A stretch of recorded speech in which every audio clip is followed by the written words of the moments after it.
Hello, la communauté des propriétaires qui se bougent, ça me fait très plaisir de vous voir, surtout un lundi matin pour essayer de donner un petit peu de motivation à tout le monde, parce que c'est pas toujours facile de débuter la semaine, et pourtant le lundi c'est le jour le plus important pour fixer un objectif pour la semaine, atteindre l'objectif de la semaine, et donc rester motivé, aller tout le temps de l'avant comme ça.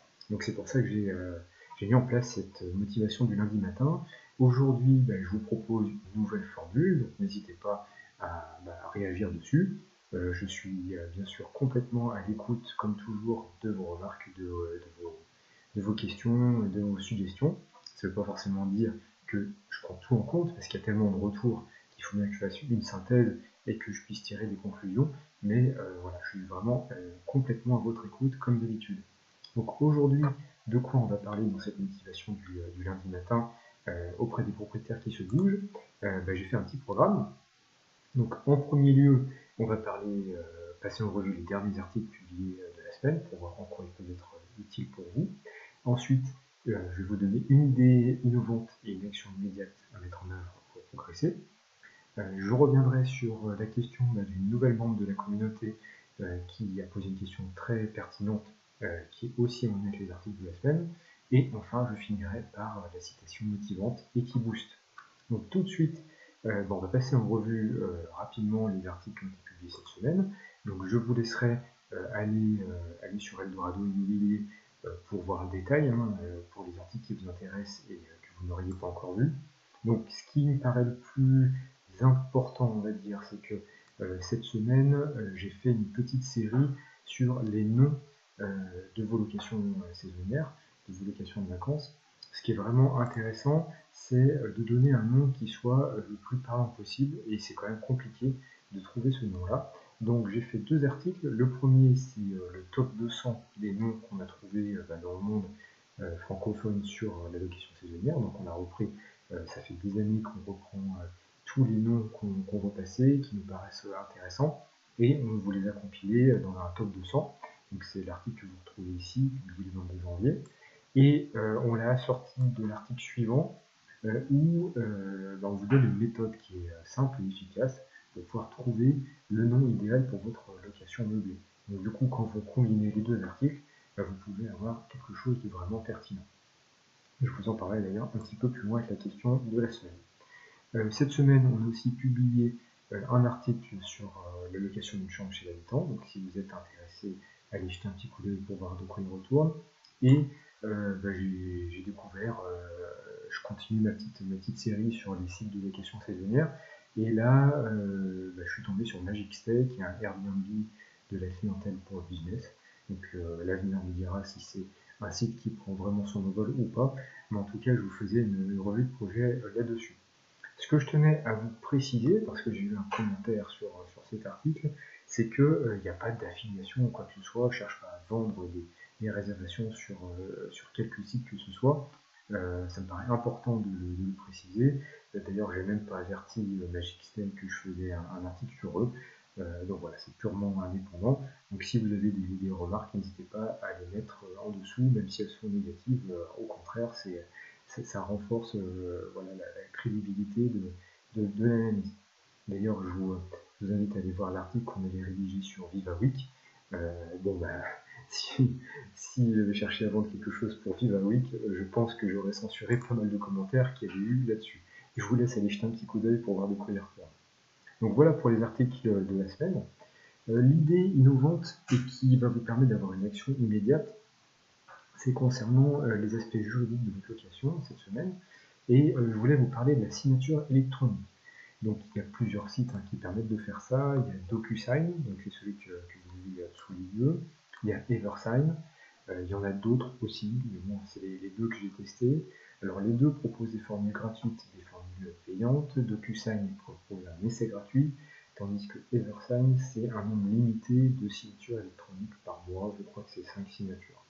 Donc ce qui est intéressant, c'est que du coup, pour vos réservations en direct, vous n'êtes pas obligé de voir les gens pour avoir un document de bonne et due forme. Vous pouvez mettre en place cette signature électronique. Donc le petit challenge que je vous donne cette semaine, c'est élaborer une signature électronique, signer un contrat électroniquement pour voir ce que ça donne et pour voir l'intérêt que ça peut vous rapporter. Et derrière, je vous invite à réagir en dessous de la vidéo et sur le site Eldorado Immobilier pour pouvoir donner votre avis. Réagissez sur n'importe quel article, on retrouve le fil et on vous répond avec grand plaisir. Ensuite, la citation de la semaine. La question de la semaine, ça me paraissait important. On reçoit des dizaines de sollicitations, que ça soit de la part des membres du club VIP ou de la part des simples abonnés à la communauté. Et du coup, voilà, j'ai sélectionné la question qui me paraît vraiment en lien et pertinente pour cette semaine. Donc bon, je vais vous faire un petit résumé, je vous ai mis tout ça un petit peu in extenso. Donc c'est une question qui vient par rapport au nom de location saisonnière. Donc c'est Cindy qui est dans le Vaucluse et qui elle a plusieurs gîtes. Alors, pour l'instant elle en a 2, mais elle voudrait en avoir plus. Donc elle a un nom global pour tous ses gîtes et ensuite un nom par appartement. Et elle voulait savoir quel était le nom qu'il fallait mettre en avant. Donc elle s'est bien rendue compte que le fait d'avoir un nom, ça permettait d'avoir de la visibilité et d'afficher du professionnalisme. Et elle voulait savoir quel nom choisir, s'il fallait toujours mettre en avant le nom global de toutes ces réservations, ou alors le nom de chaque appartement, ou mettre les deux. Alors après, se confronter à un problème de place dans les titres des annonces, où elle ne pouvait pas tout mettre. Donc qu'est-ce qu'on peut répondre par rapport à ça? Je pense que, comme souvent, la pire réponse, ça serait que je vous dise j'ai la science infuse, je sais exactement ce qu'il faut faire, il faut faire ci, il faut faire ça. Seulement, c'est pas la réalité des choses. On est dans un monde qui évolue rapidement, où on n'a pas vraiment de certitude, et on peut difficilement, dans l'allocation courte durée, c'est quelque chose d'innovant, de relativement neuf, donc on ne peut pas avoir de certitude absolue, et je pense que c'est jamais bien bon d'avoir des certitudes. Donc moi, ce que je conseille, c'est d'ouvrir un compte sur Le Bon Coin. Alors pourquoi sur Le Bon Coin? Tout simplement parce qu'il y a des statistiques, et aussi parce qu'il y a l'outil qu'on a développé qui vous permet de publier régulièrement vos annonces. Et la combinaison de ces deux éléments va permettre à Cindy de publier régulièrement, tous les jours en fait, plusieurs annonces différentes avec des variantes, et chaque variante aura le nom d'un des appartements et ou le nom global. Et donc du coup, en fonction du nombre de visites qu'il y aura sur cette annonce, le nombre de clics aussi qu'il y aura sur le numéro de téléphone ou sur le mail pour pouvoir la contacter, du coup, elle pourra en tirer des conclusions sur ce que les gens recherchent vraiment, et elle pourra sélectionner comme ça petit à petit le meilleur nom pour sa location saisonnière, voir s'il faut qu'elle garde un nom, plusieurs noms, etc. En tout état de cause, ce qui est vraiment intéressant avec le fait d'avoir créé une marque comme ça, c'est de pouvoir la mettre en ligne sur son site internet. Donc je l'incite très fortement à créer son site internet pour mettre en valeur ses locations. Et à l'intérieur de ce site internet, du coup, le travail qu'elle aura fait sur le choix du nom permettra de donner le nom global du site internet, le nom de domaine, et ensuite de pouvoir dénommer chacune des choses. Voilà. Donc j'espère que j'ai pu nourrir la réflexion, vous faire un peu vous projeter et susciter un peu une envie cette semaine de trouver un nom vraiment pertinent pour votre location saisonnière. N'hésitez pas à réagir sur les articles de la semaine dernière sur les noms de location de vacances pour pouvoir me faire un retour là-dessus, pour qu'on puisse interagir là-dessus, que j'ai votre ressenti et le travail que vous avez fait et les noms que vous avez donnés à votre location. Et enfin, pour finir cette motivation du lundi matin, donc j'essaie de faire en sorte que ça soit assez court. Dites-moi si je parle trop vite, pas assez vite, comment est-ce que vous voyez les choses. Et je pense que quand même pour un lundi matin, il ne faut pas en parler pendant des heures et des heures. Donc je conclurai par une citation. Alors une citation que j'ai choisie d'un type qui s'appelle Einstein. Je ne sais pas si vous connaissez les gars. Donc voilà, j'ai essayé pour cette première d'être un peu consensuel. Et Einstein disait « L'esprit intuitif est un don sacré et l'esprit rationnel est un serviteur fidèle.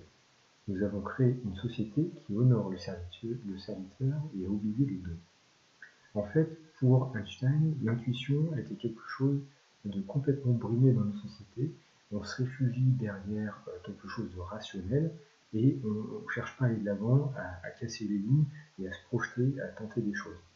Ça rejoint complètement le fait de la question précédente et le fait de trouver un nom pertinent pour votre location saisonnière.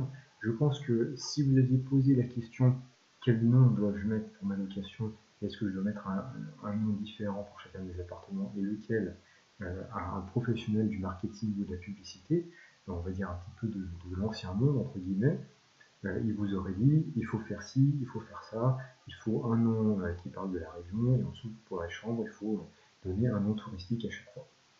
Seulement, voilà, ça marche plus comme ça aujourd'hui, on n'a plus vraiment de certitude, les gens évoluent sans cesse, les comportements évoluent sans cesse, et donc il faut tester, il faut chercher à innover, et ça rejoint complètement ces citations de Einstein, l'intuition, l'innovation, le fait de casser un peu les lignes et de ne pas croire que chaque chose est acquise, de toujours remettre les choses en question pour pouvoir trouver des vérités différentes, ça doit vraiment être quelque chose qui nous guide au quotidien et qui nous permet de nous projeter de l'avant.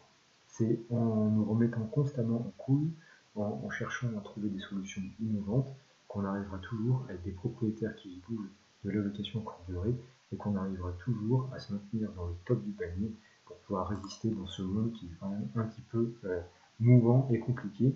Et c'est comme cela qu'on arrivera à pouvoir toujours être présent dans quelques années et à continuer à prospérer. Sur ce, je vous souhaite une excellente semaine et je vous dis à très très vite.